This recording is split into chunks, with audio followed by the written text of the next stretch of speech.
Hey guys, so let's just jump into this month's faves and fails.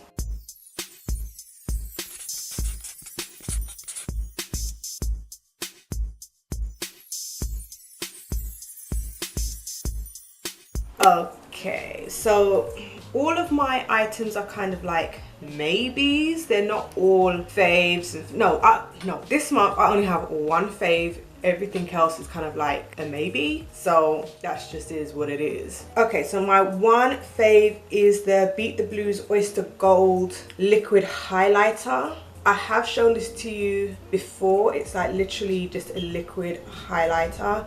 It looks like it is a nail varnish, but it's not. It's actually a highlighter. And I've been wearing this underneath my foundation. I put this on as I'm about to do my foundation. I've been mixing my foundations as well. So right now what I'm wearing is the L'Oreal Infallible Stick Foundation, the Ordinary Coverage Foundation. I haven't got this on today, but I have been putting this on a lot when I want to have a matte face but still have a little bit of glow. As I said, I have shown this to you guys before, but I wanted to show it to you again because I really love having a matte face but still having some kind of glow come through, so that I look like I've got some life in my skin rather than it just being so dry, so matte, because that's what matte foundations do. They make you kind of look a little bit dry, especially when you don't set it with the setting spray, and I'm not here for the setting sprays because I feel like it just breaks down my foundation, so I just don't mess with setting sprays right now. It doesn't, we never know, it might change in the future, but anyway, liquid foundations I feel like are becoming some of my favorite things of the moment. Okay, so everything else as of this point is kind of like in the maybe kind of selection, in the maybe pile. So first I have my Love Shook Sleek highlighting palette. I showed this to you last week at some point. So it's a limited edition highlighting palette. It has 4 shades in it, and I did do a whole review on it. And the reason why it's in the maybe pile is because I feel like for a consumer, you're not going to get use out of all 4 shades unless you are going to be substituting those other shades for like eyeshadow. I don't particularly do that because I have so many eyeshadow palettes. Like I just have no need to use a highlighting palette as an eyeshadow palette as well as a highlight palette. It's just not something that I do, but I do know that there are some people who do that.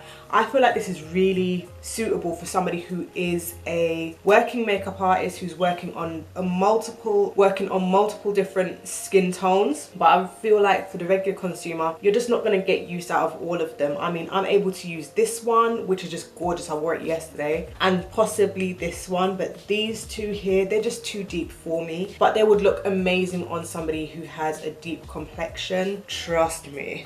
Oh, but I've got to say, these shades are beautiful regardless of whether or not all of them would suit me. It's just a gorgeous palette regardless. Next I have an EOS lip balm. I showed you 2 of these lip balms before. I had like a pink one and a yellow one, and then I was in Boots and I saw that they had this red one, and again it is a crystal lip balm and it smells just gorgeous. Like I think this one is watermelon if I remember correctly. It's just so pretty.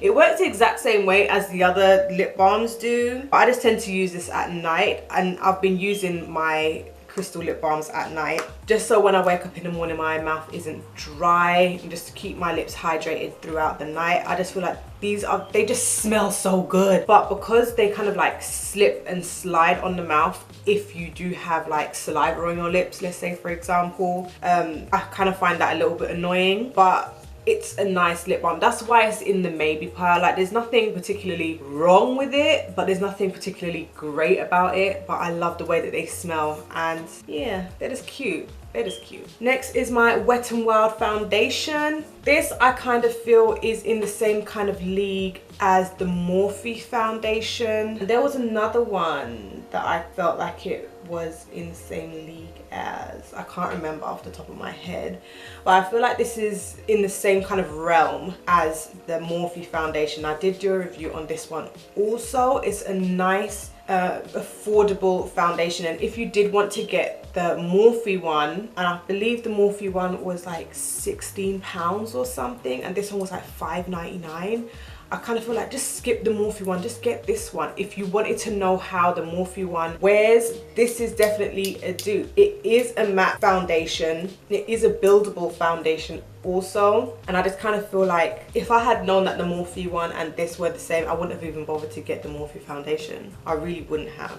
I would have just like saved that money, but hey ho, what do you know? It's a lovely everyday foundation. There are other foundations which are better, but for the price point, I really like it. I cannot deny that. And lastly, my BH Marvin Magnificent palette. I won this in a giveaway and I did a whole video about it. I kind of feel like this is beautiful in regards to packaging. Like, look how pretty it is. It's just so cute. And some of the colors I feel are just gorgeous. Like this purple here, just, oh my gosh, it's so pretty. But at the same time, it's like you've got two browns here which are so similar to one another. You could have gotten rid of one of those. This one, this highlighter here, and this shade here, they're pretty much similar. Oh, these two are really similar as well. It's like there's a lot of doubles in my mind, so I just kind of felt like they could have put more colors in rather than having all of these doubles, so that we had more of a variation of color. But I feel like they kind of sold it more so on the packaging rather than the eyeshadow colors themselves.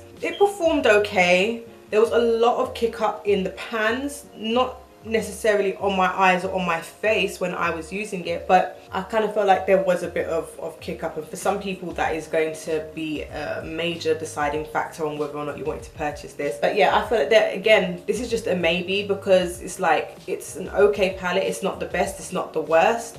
There could have been so many more colors that they could have put in here rather than all of these doubles. Like, oh, never mind, what can you do? You can't have it all. But yeah, the look that I created with it, I was really pleased with. So those were this month's faves and fails. They were mainly faves and maybes. Tell me, what were your faves and fails of this month? Or if you have a video of your faves and fails for this month, just link it down below and I'll go and watch it. So if you like this video, give it a thumbs up. Don't forget to subscribe, and I'll see you in the next one.